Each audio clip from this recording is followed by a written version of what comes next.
fact about myself. I enjoy drinking and driving. Mostly on the golf course. It's really the only place you can do that. You know, I mean, what other sport do you really know that you can drink as much as possible, but they also hand you the key to a motor vehicle? I mean, it's fantastic. That's why I love it so much, because I love to drink. And drinking is half the sport of golf. It really is.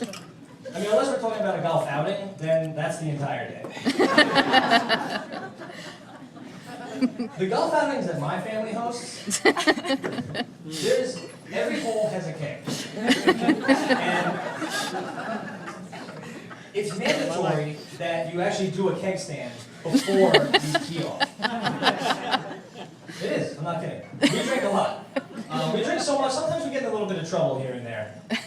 One example, I'll give you a short story. Me, my cousin, my uncle, and my father were all at a golf outing.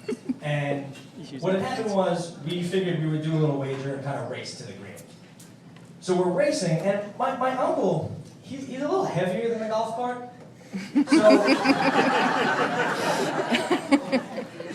So it's kind of tilted towards the passenger seat, you know?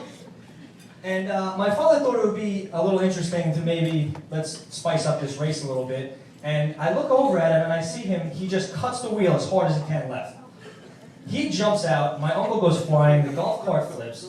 I'm still in the race because I'm competitive and I want to win. So I don't stop to see if anybody's hurt. But what happened was when the golf cart did flip, it landed back on its wheels. So the race is still on. So I'm coming down the hill, I got an empty golf cart next to me on this side, and I got my rolling uncle on the other side. So now we turned it into a three-way race. Short story shorter, my uncle had actually won. Yeah, that was good. That's good. I wound up coming in dead last. Which kind of sucked. But hey, win some, lose some, you know? That's just one way that some of our family members get hurt. We try to make little rules here and there to make sure that it doesn't happen very often. One of them is the rule of the word for. For those of you unfamiliar with golf terms, for just means that you hit a bad shot and to watch out because my ball might be coming at you. So what we decided to change it to is, if you hit a bad shot, just shout out the number of drinks you had beforehand. Because seriously, it'll tell us exactly what kind of danger we're in. You know, you hear 9, 10, 11. Look for way more than golf balls. Golf clubs, empty golf carts, tumbling family members. Still yell for, though, please. If you come to our outing, still yell for. Because if you have 4 or under drinks, feel free. Because we kind of want to know that we're not in so much danger, but that you're a lightweight and you're probably not invited.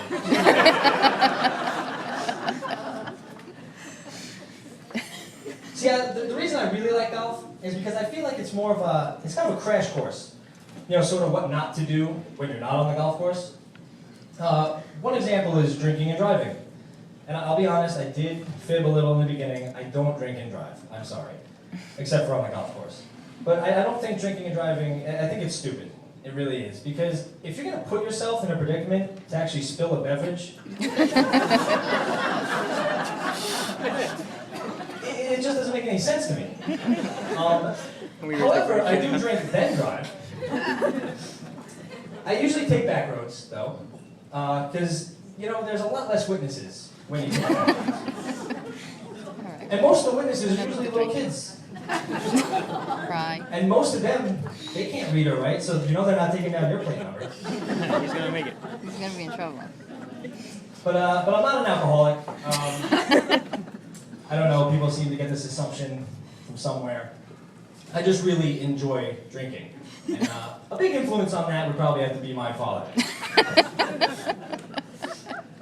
You see, he used to drink a lot. He used to heavily drink on the weekends, and probably about 5 days out of the week. That's not true, liar.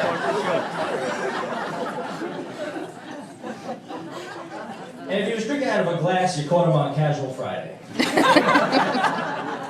Which wasn't always on Friday.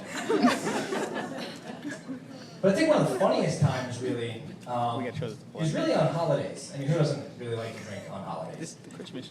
But he takes it to a whole new level. I don't really have time to look at each holiday, but I will tell you right now, Christmas is probably the funniest time to be around my house. You see, my father, he drinks so much that almost every year he'll take a fall down the stairs. And it's actually become so reoccurring that we actually moved the location of the Christmas tree right to the bottom. Well, one, it catches his fall. And two, the gifts actually land where they're supposed to. But I love to be there because it's just so funny. You ever watch somebody fall down a flight of stairs? You hit the first 3 sets, and then you kind of just slide. And you try to grab each step on the way down. Drunk people don't fall like that. Because they don't realize that they're falling.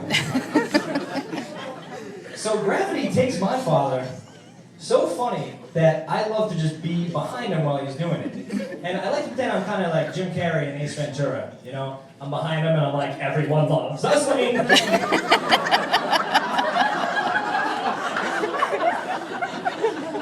Run up in front of him.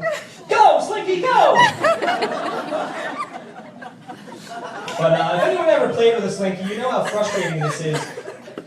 When it only stops at like the second or third to last step. And that usually is what happens. And you feel like you didn't accomplish what you wanted to do. It's like you're supposed to make it to the bottom. So I'd be a good son, I'd help him up and give him one more go down. Thank you, everybody. You guys are great. Yeah, great presentation, everything.